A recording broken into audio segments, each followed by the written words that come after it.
La guerra está tan intrínseca en nuestras sociedades que incluso, no sé si usted se acordará de un personaje de nuestra historia mexicana, González Bocanegra. ¿Lo he escuchado por ahí? ¿Sí? ¿Y qué hizo este hombre Bocanegra? Estaba en su cuarto y después de unas 4 horas pasó unas hojas por debajo de la puerta, lo tomó la novia y dijo: ahora sí ya puede salir.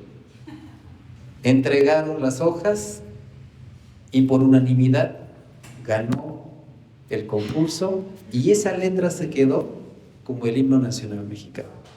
Ya después Jaime Nuno ya nada más puso solamente la música. Pero ¿qué dice el himno nacional mexicano? ¿Se acuerda de la letra del himno nacional mexicano? ¿Sí?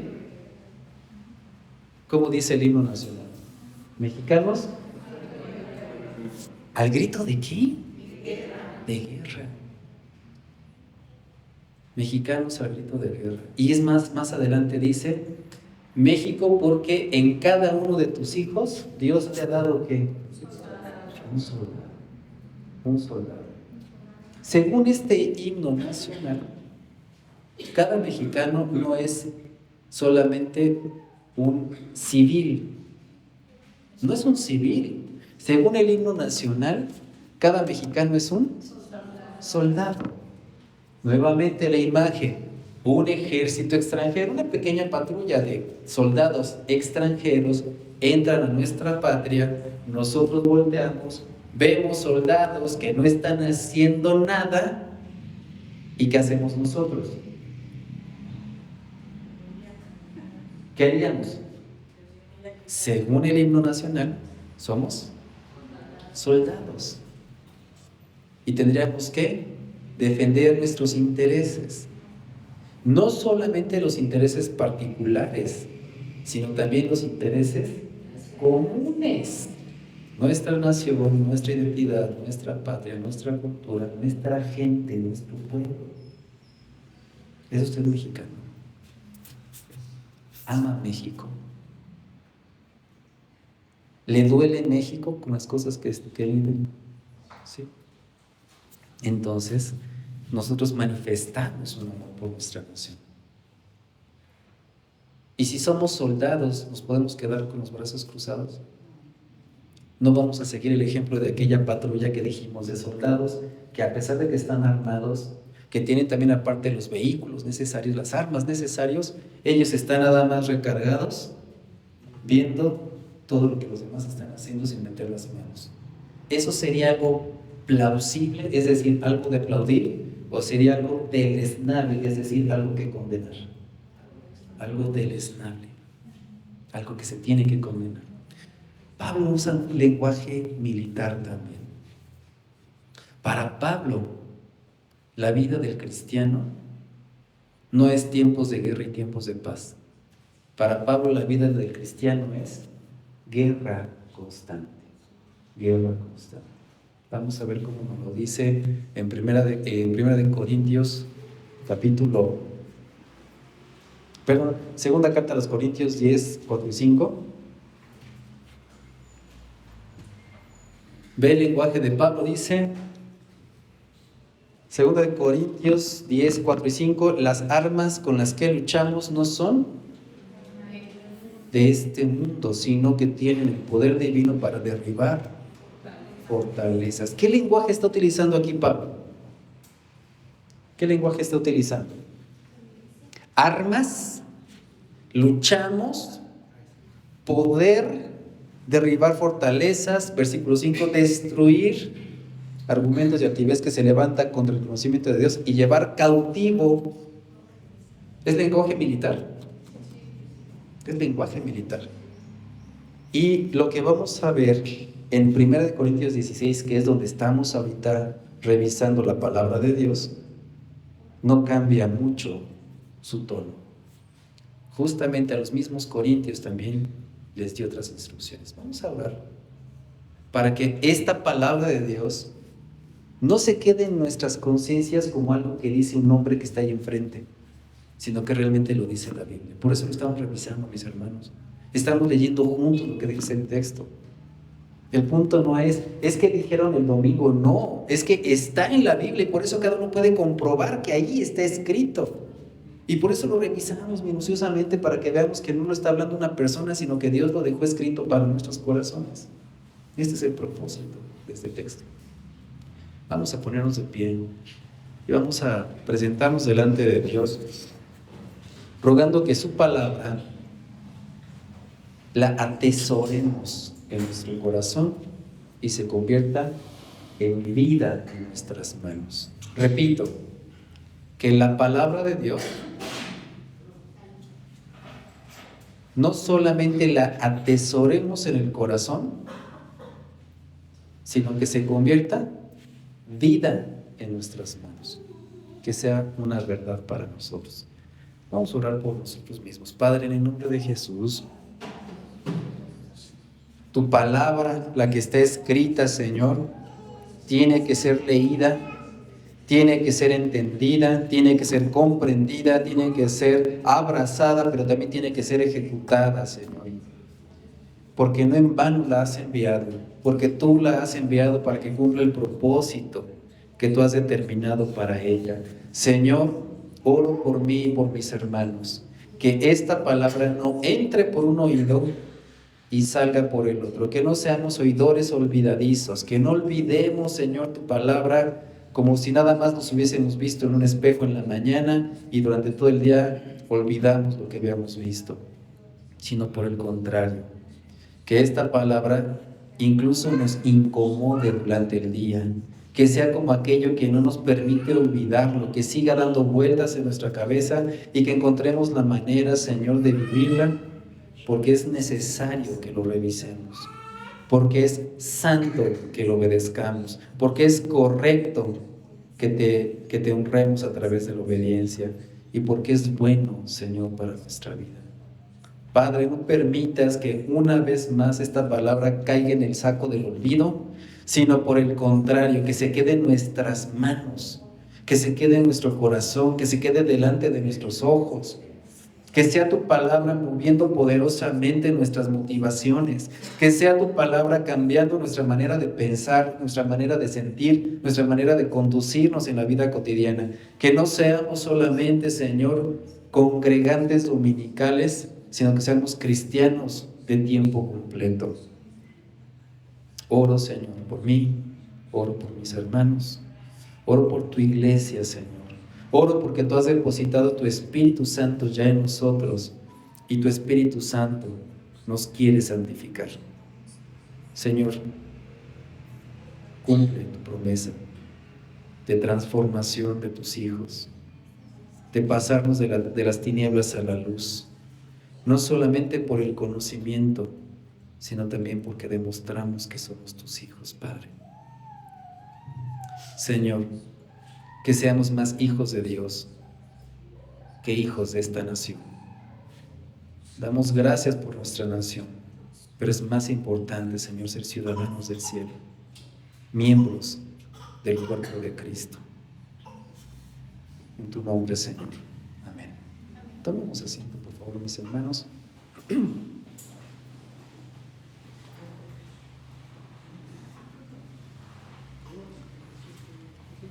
Capítulo 16 de la primera carta a los Corintios es el último capítulo de esta carta.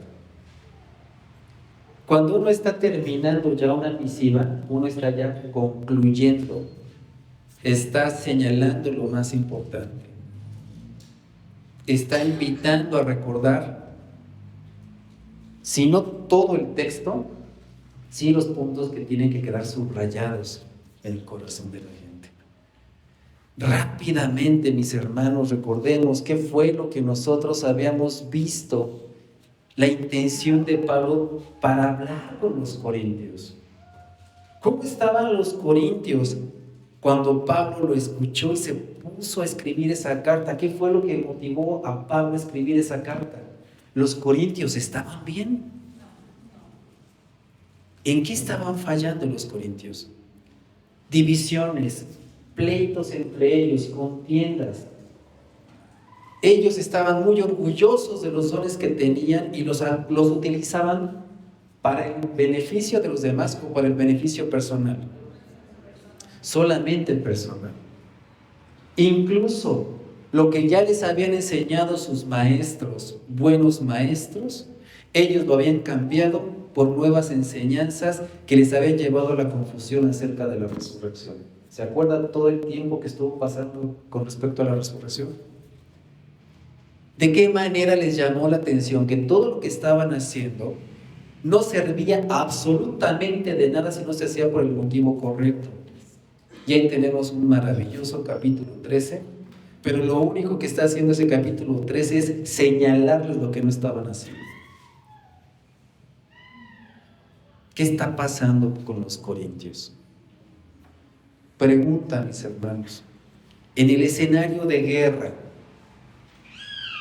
madres, niños, jovencitos, que no tienen uniforme, que acaban de bombardear su casa, que se quedaron sin casa, sin escuela, sin hospital, sin siquiera un techo para guarecerse del clima. ¿Ellos qué son? ¿Milicia o pueblo? ¿O son población civil? ¿Qué son? ¿Qué son esas personas? Niños, madres, jóvenes, adolescentes. ¿Son militantes? ¿Es milicia o es población civil? Cuando vemos esas imágenes, nosotros sabemos que ellos son población civil. Son población civil. Y la población civil está para ser resguardada, protegida. ¿Y quién da la cara por la población civil? El ejército, las fuerzas armadas. Esas fuerzas armadas están siendo entrenadas, preparadas en el combate, en la lucha, en la defensa, en el uso de armas. Se les entregan uniformes, se les entregan todo el equipamiento necesario para hacer frente y defender no solamente su vida, sino defender la vida de su nación, su territorio, sus principios, sus valores. ¿Estamos de acuerdo con ello? ¿Es bueno que exista el ejército? ¿Apoyamos nosotros al ejército? ¿Hay malos soldados? Sí, sí los hay. Incluso hay soldados corruptos. Pero el ejército como concepto ¿es malo o es necesario? Es necesario, es indispensable, incluso para que se establezca la justicia. A veces hay que pelear para que se gane. ¿Sí? Estos conceptos son importantes. Los corintios, ¿era población civil o era milicia? ¿La iglesia de Corinto era población civil o era milicia?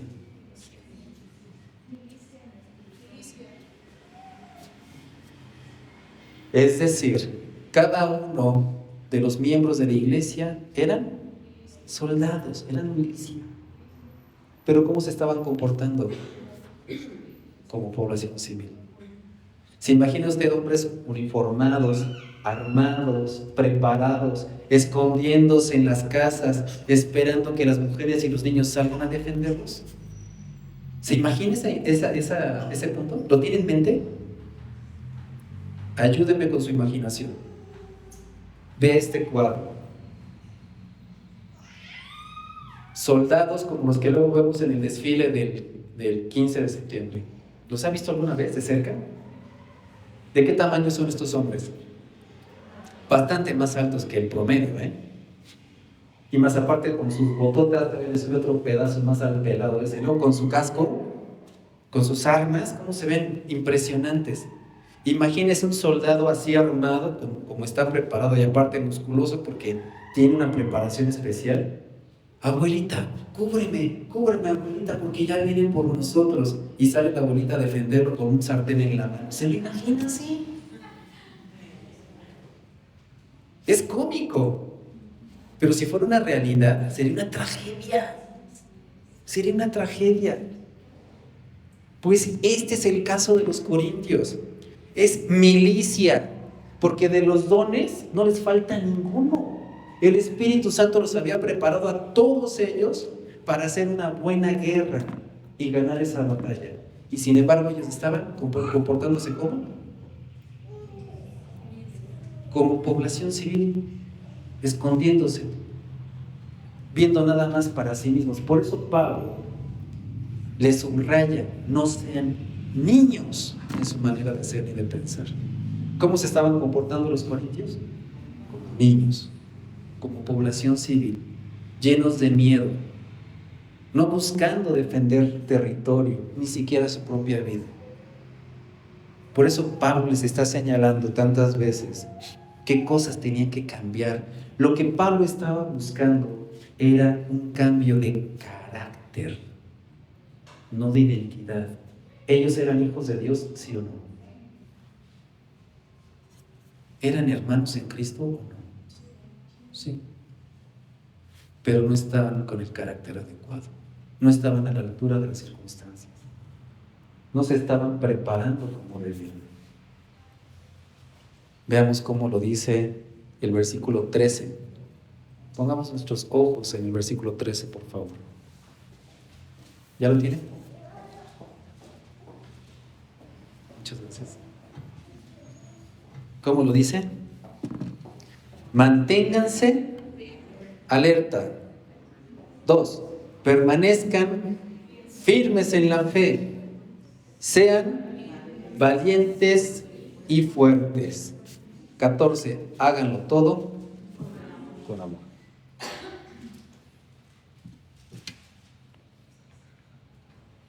Pablo está poniendo aquí 4 elementos que son indispensables porque hay un problema serio en la iglesia de Corinto. El problema de la iglesia de Corinto es que el ejército era un ejército negligente. Era un ejército que no quería hacer su trabajo. Por eso Pablo hace esta exhortación. Una exhortación, mis hermanos, si se dan cuenta ustedes, son imperativos. ¿Sabe usted qué es un imperativo?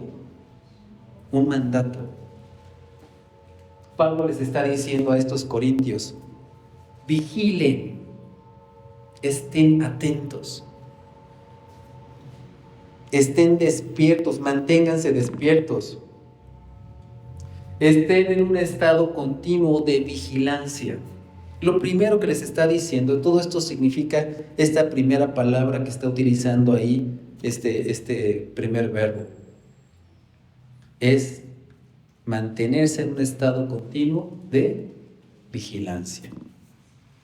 ¿Ante qué situaciones tenían que estar los corintios vigilantes? ¿Qué se imaginan ustedes que un buen soldado, tiene que estar atento? ¿A qué? ¿A que sus botas estén bien pulidas? ¿A qué? En primer lugar, tienen que estar atentos para identificar dentro del escenario qué es lo que no está bien. Deben de desarrollar una capacidad de repente de que aquí algo anda mal. A ver, estoy revisando. Como cuando la esposa sabe que los utensilios de la cocina no están donde debieran, porque yo sé dónde pongo las cucharas e incluso sé cuál trapo es el que tiene que ser para secar los trastes y cuál es el de las tortillas. Aquí alguien metió mano negra. O los señores con la herramienta, ¿no? ¿Usted identifica esos detallitos pequeños cuando algo no está bien? Incluso a veces dice uno, aquí como que algo huele mal, ¿no? Y no es que hay una fuga de gas o algo así, ¿no? Es que uno puede percibir que algo no está funcionando bien. ¿Usted conoce gente distraída? Que nada más no pierde la cabeza porque la trae pegada. Y hay gente de otro tipo, gente que está siempre alerta. Cuando uno maneja, generalmente también tiene que estar atento, ¿no? ¿Solamente atento hacia el frente? No. Aquí estamos atentos también a los de atrás, a los de los lados. ¿Por qué? Porque de repente puede salir un niño tras una pelota, puede venir un carro a mayor velocidad y sabemos que no le va a alcanzar para frenar y nos va a pegar. Tenemos que estar alertas a la defensiva. De esto se trata esta palabra. Dice ahí entonces, ¿cómo? Mantenerse alerta en un estado continuo de vigilancia. Es una capacidad que debe de tener el creyente corintio. Identificar el error, dijimos, algo que no está bien. Identificar el error en qué aspecto, siendo como milicia cristiana. Mis hermanos, hay que desarrollar un olfato, una vista aguda para poder identificar qué es bíblico y qué no es bíblico. No hay mentira más eficaz, no hay veneno más potente que aquel que pasa inadvertido. No hay. Si el veneno sabe horroroso con una sola gotita, como si fuera ajenjo, usted le da un trago a su vaso de agua, ¿lo identificaría o no lo identificaría? Por supuesto que sí, y ya no se lo pongo. Pero ¿qué pasa si no tiene color ni tiene sabor? Pasa completamente desapercibido. Igualmente un billete falsificado, un billete burdo, no sé, un billete de 1,000 pesos, pero con la imagen de Pancho Villa, usted no lo va a recibir como bueno. ¿Por qué? Porque ya los conoce. Bueno, uno de 20 pesos. De 1,000 pesos ya estamos hablando de palabras mayores. Pero aquel que se parece demasiado al original puede hacernos caer y tomarlo por bueno. ¿Qué es lo que tenemos que hacer? Desarrollar nuestros sentidos para estar alertas e identificar lo falso, el error. ¿Cómo puedo yo identificar que esa doctrina, que esa enseñanza parece bíblica, suena bíblica, pero no es bíblica? ¿Cómo lo puedo identificar? A ver, como dice la Escritura, que la hoja del árbol no se mueve si no es por la voluntad de Dios. ¿Está usted de acuerdo con ello o no? ¿Por qué no está de acuerdo con eso? ¿Cómo dice entonces la Biblia? ¿Quién de nosotros creía que eso decía en la Biblia? ¿Alguna vez lo pensamos así? ¿Y qué pasó? Que no lo comimos. ¿Por qué? Porque nos dijeron que así decía la Biblia, pero la Biblia no lo dice así. ¿Cuántas personas creen que lo que pasa en la película de los 10 mandamientos de Charlton Heston, que siempre lo pasan en Semana Santa, así fue el Génesis, perdón, así fue el Éxodo? ¿Alguien de ustedes ha visto esa película de los 10 mandamientos con Charlton Heston? ¿Sí los ha visto o no lo ha visto? ¿Sí?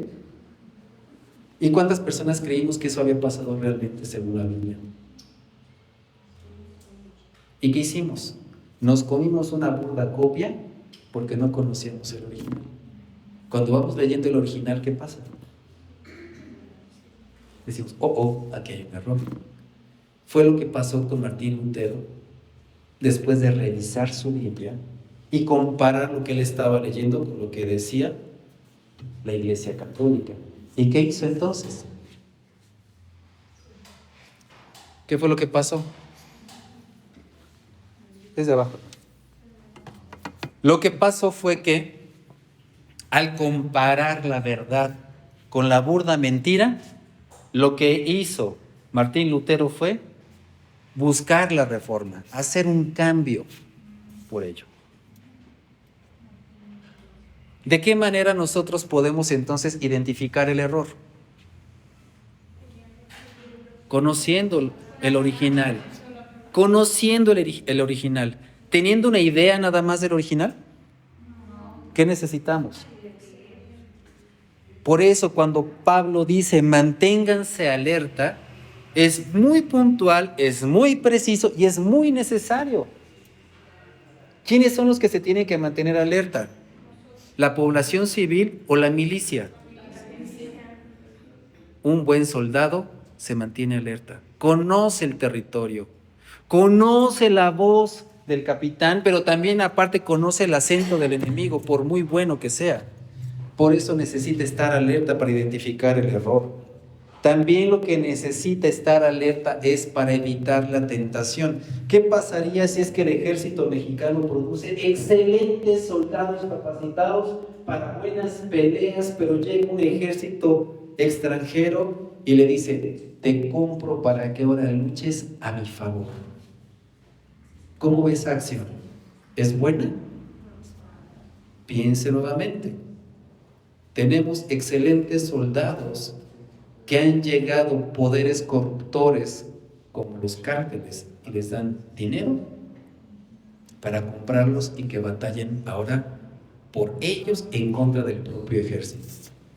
¿Eso es también plausible? No. ¿A qué tienen que estar entonces alerta? Al engaño del enemigo.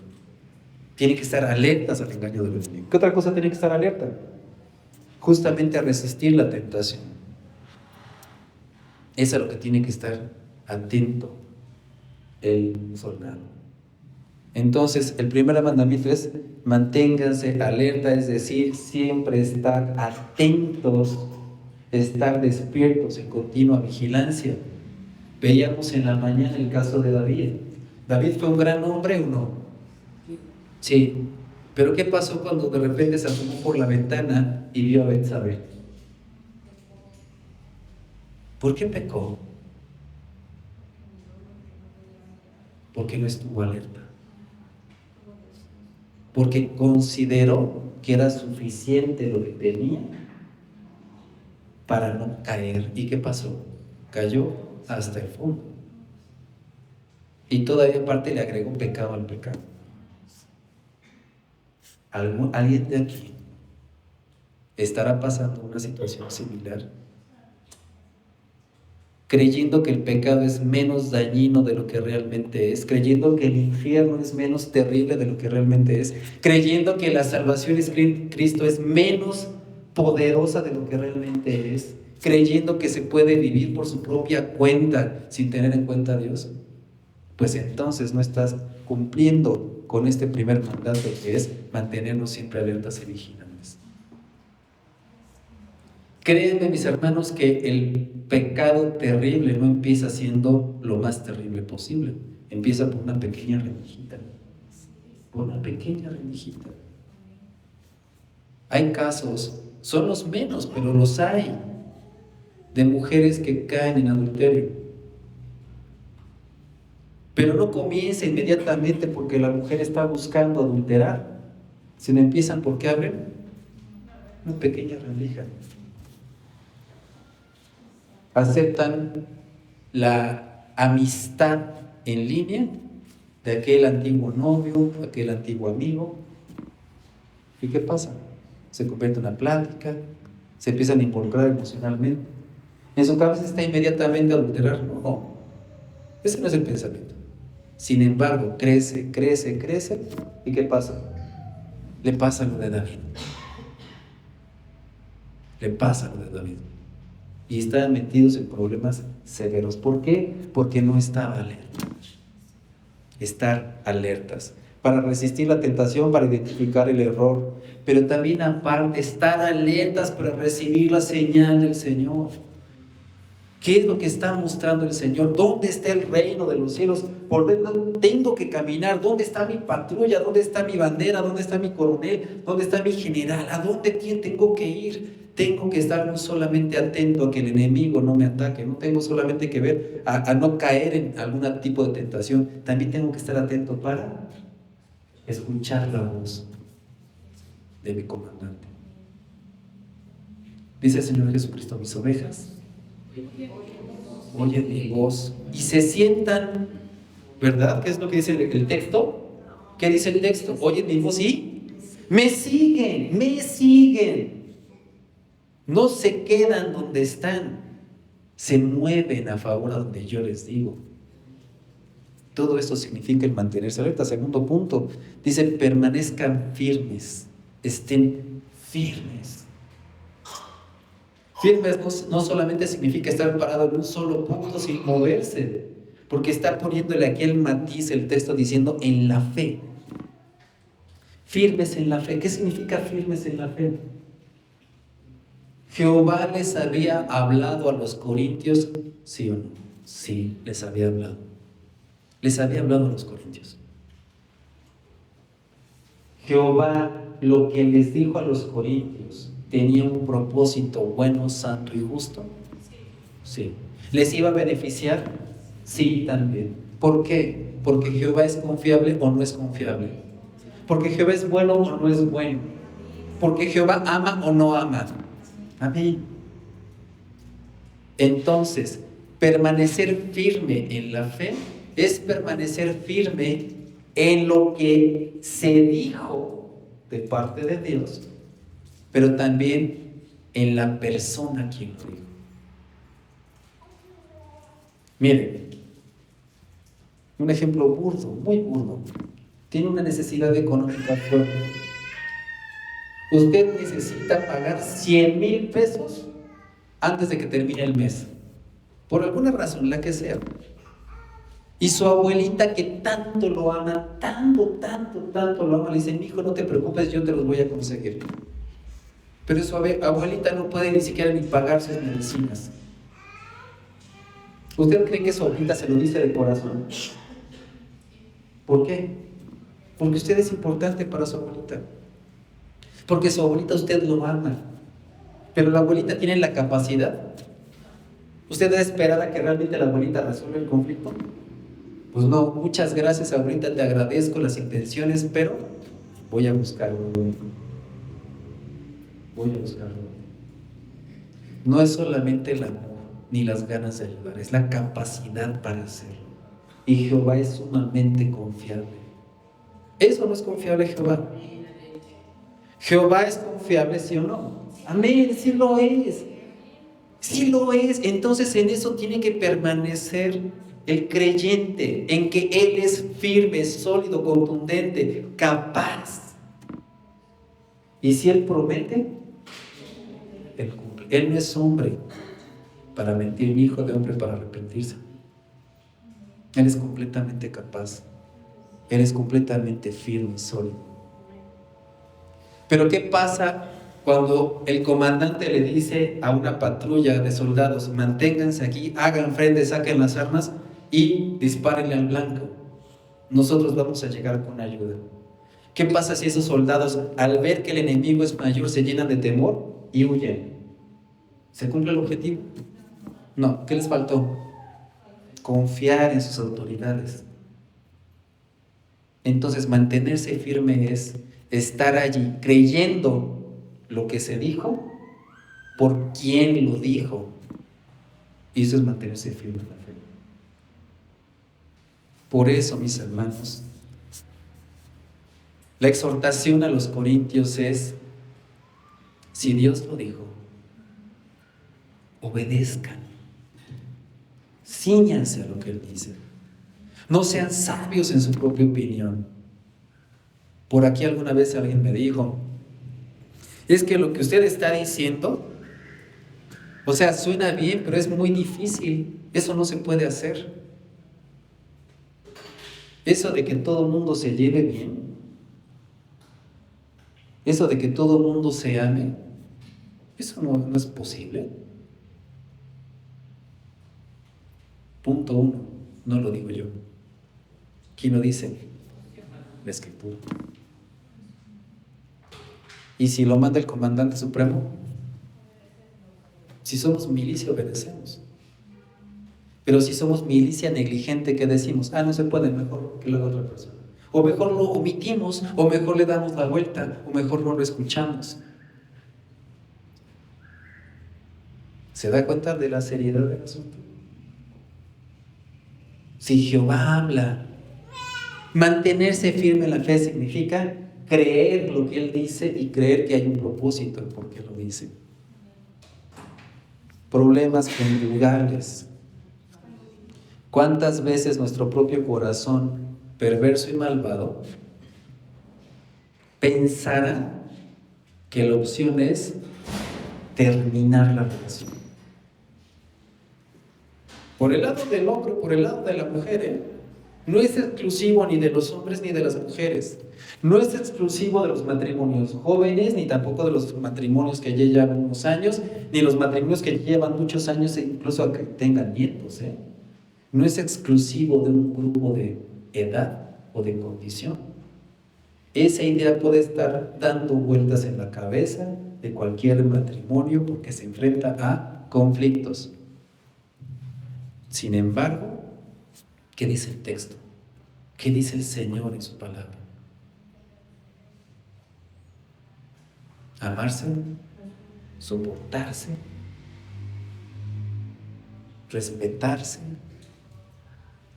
buscar la unidad, porque el matrimonio es, ¿qué? Símbolo tangible, visible de la unión de Cristo con la iglesia. ¿Cristo se va a divorciar de la iglesia? Eso es lo que queremos nosotros, eso es a lo que le estamos ajustando. Señor, si tú te portas mal, la iglesia se divorcia de ti. O el Señor que diga, ¿saben qué? Iglesia, siempre estás chancluda, siempre estás de chismosa, ¿sabes qué? Me voy a buscar otro pueblo porque este realmente no me interesa. Me equivoqué, voy a buscar otro frente. Arreglemos nuestros papeles, divorciémonos y cada quien por su lado. Te seguiré manteniendo. ¿Eso será una actitud de Cristo hacia su iglesia? No, el matrimonio es entonces el ejemplo visible y tangible de la unión entre Cristo y su iglesia.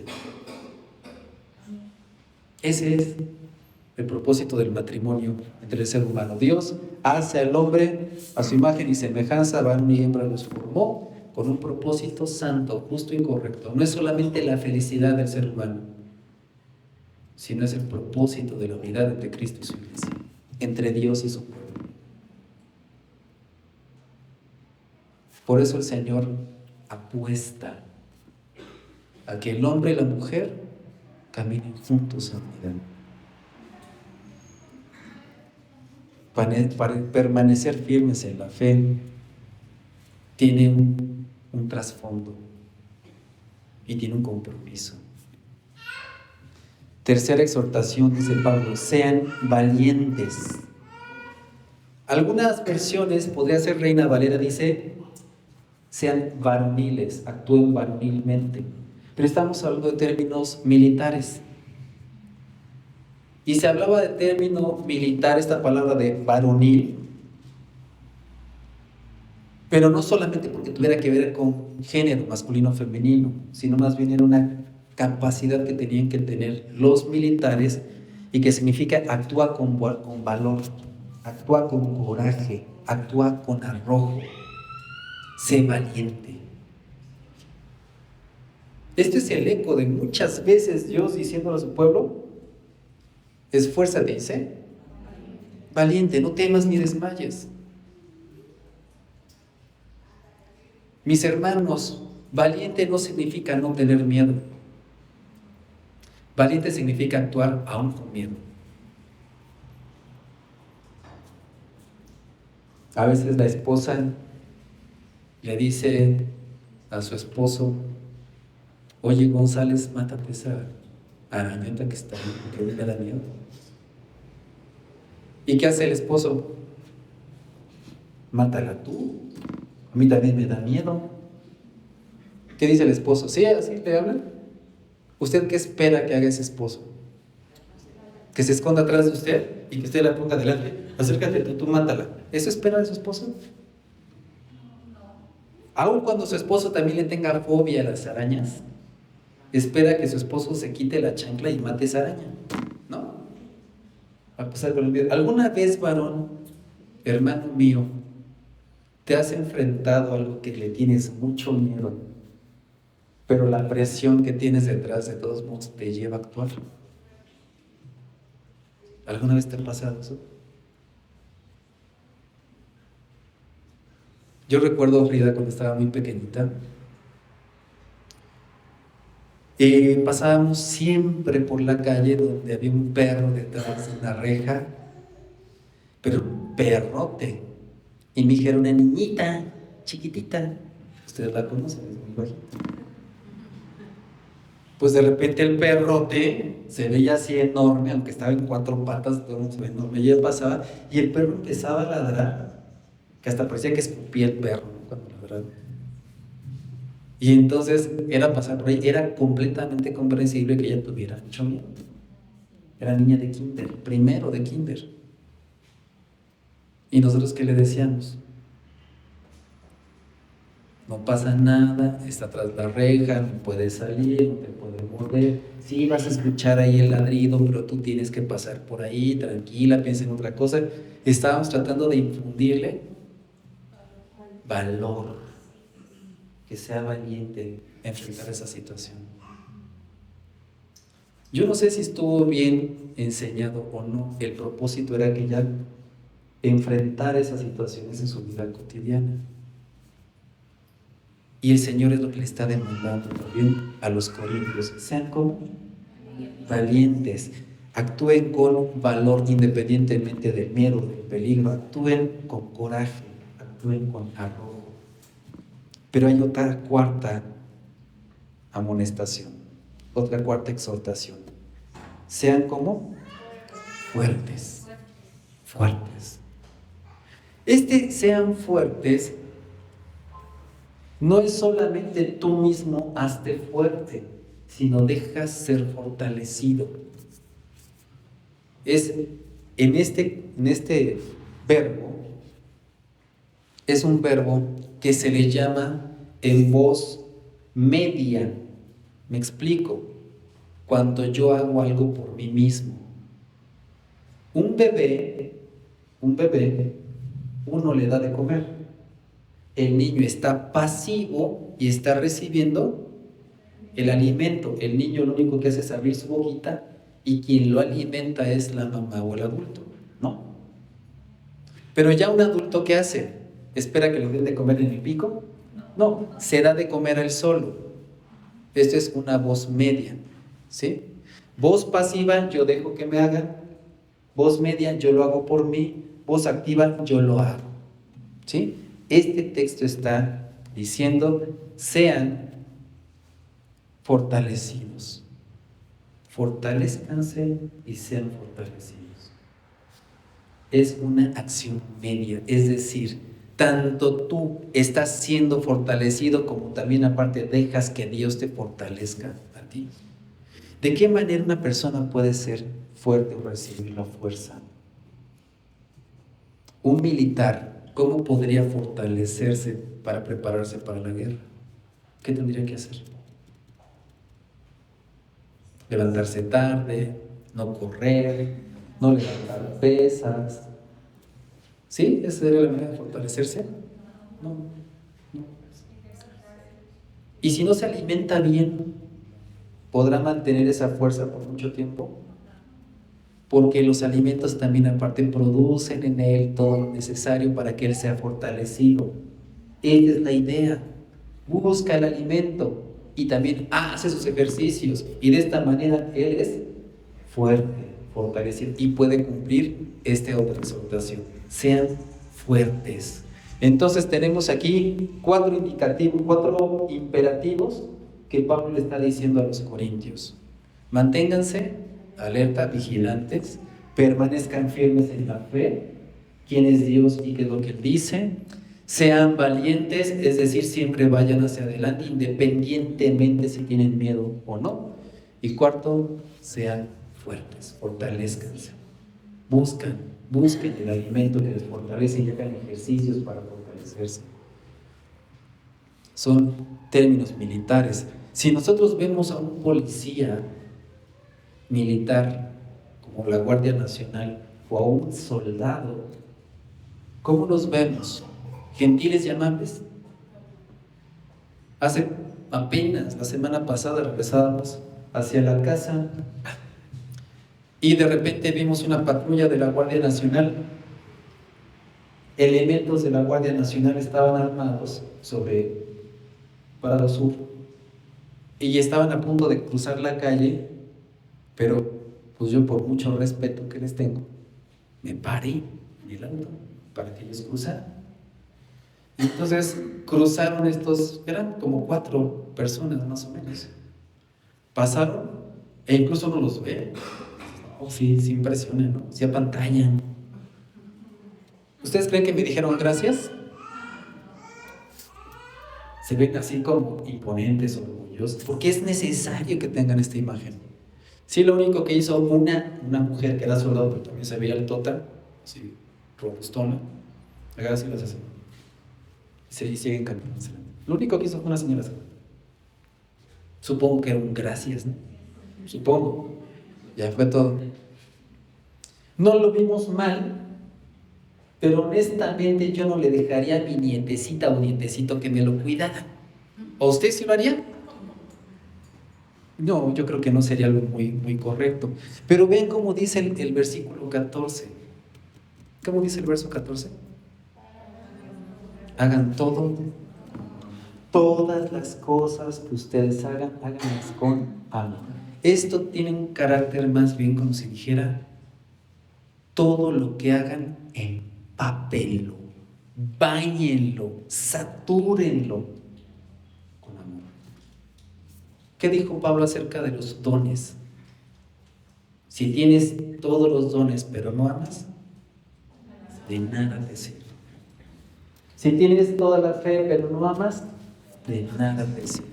Si tú eres un buen soldado pero no amas, de nada sirve. Por eso todo lo que tienes que hacer es con amor. Es la diferencia que vas a hacer con una milicia de otro tipo.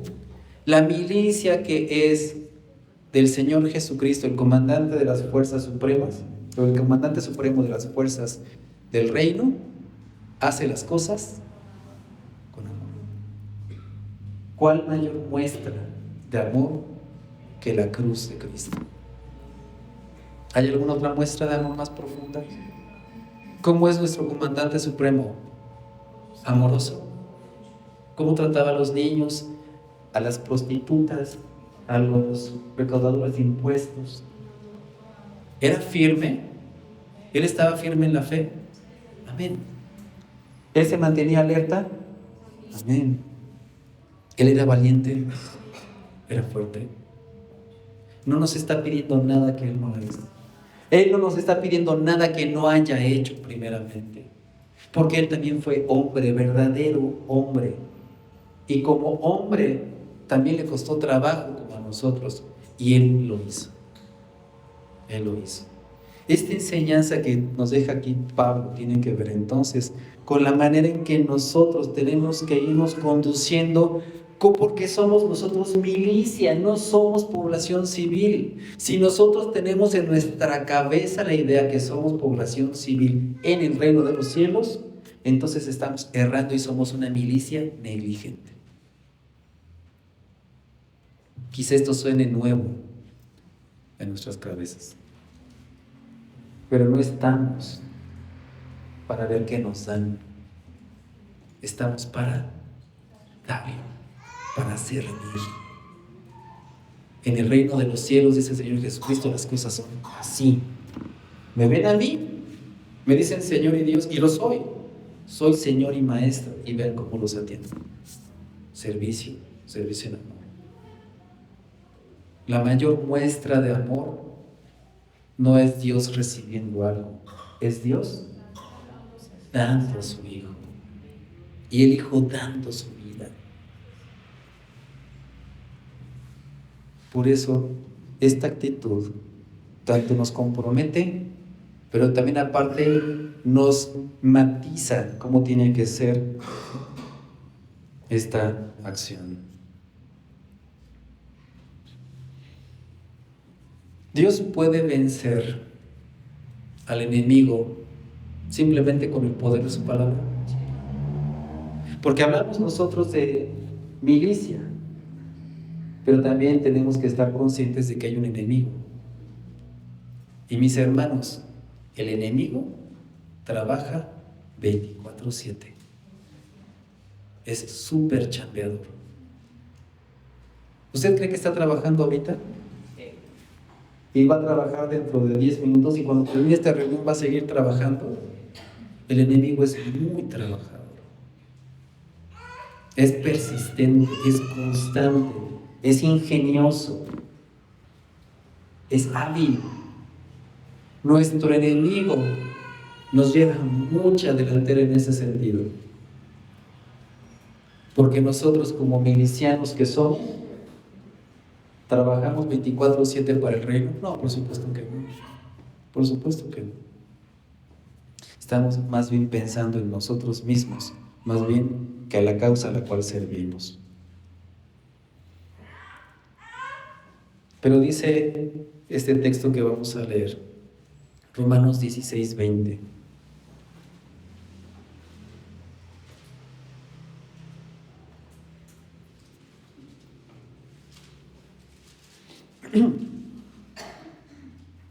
Y el Dios de paz, ¿qué dice? Aplastará en breve a Satanás bajo vuestros pies. El Dios de paz, ¿qué va a hacer? A ver, ¿es de paz o de guerra? Es de paz. Pero para obtener esa paz permanente y deseable, ¿qué se tiene que hacer primero? Esa guerra. Pero si usted presta atención, mi hermano, dice ahí, aplastará en breve a Satanás. ¿De qué manera? ¿Bajo la bota de Jehová o bajo los pies del ejército? Se da cuenta cómo Dios tiene el poder de hacerlo, pero nos involucra a nosotros para hacerlo. Nos hace partícipes. ¿Quién va a vencer al enemigo, mis hermanos? ¿Y qué instrumento va a utilizar? A su ejército. El ejército solito no lo puede hacer, pero el ejército es necesario para hacerlo.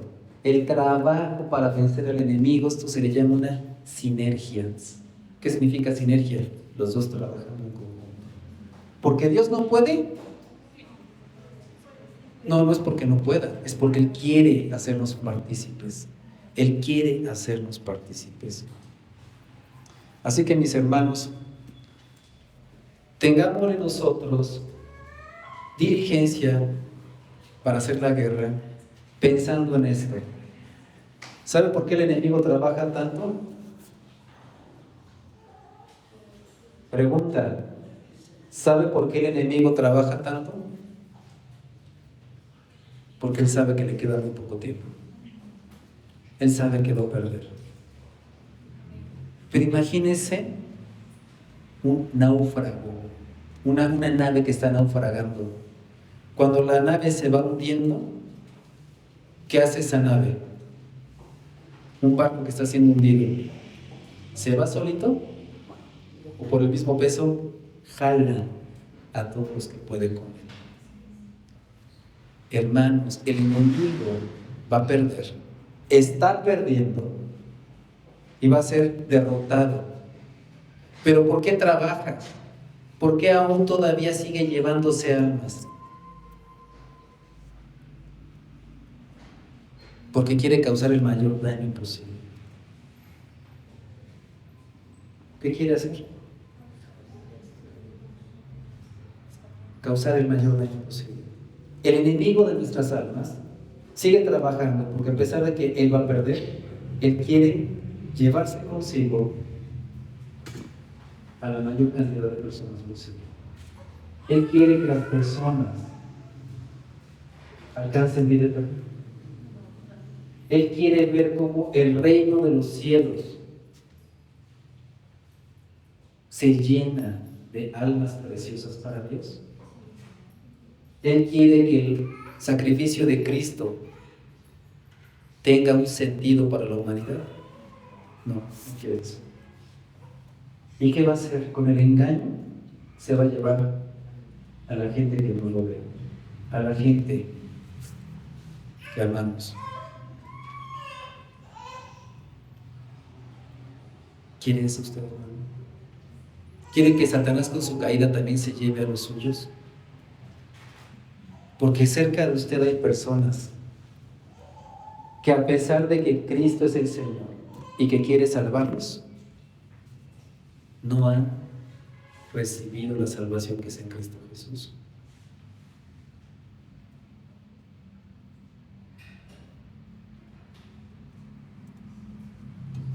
Y eso está bien. Su cónyuge ya cree. No que asista a la iglesia, sino realmente que se haya arrepentido de sus pecados.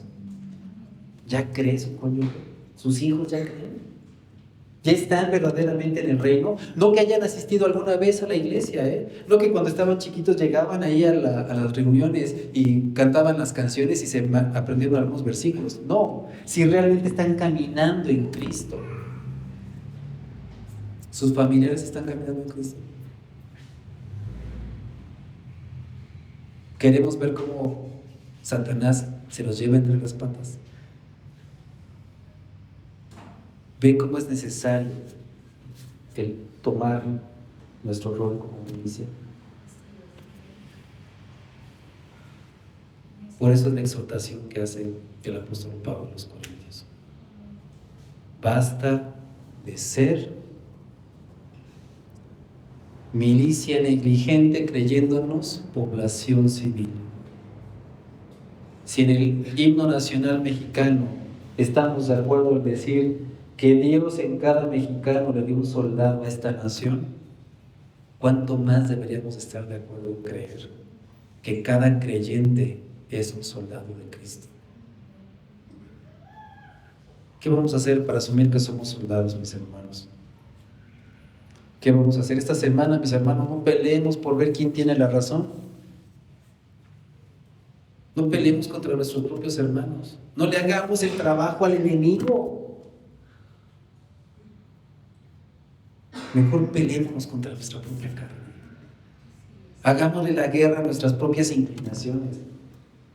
Preparémonos y esforcémonos por estar alerta, por permanecer firmes en la fe, por conocer su voluntad, por ser valientes y por ser fuertes y por obrar en amor.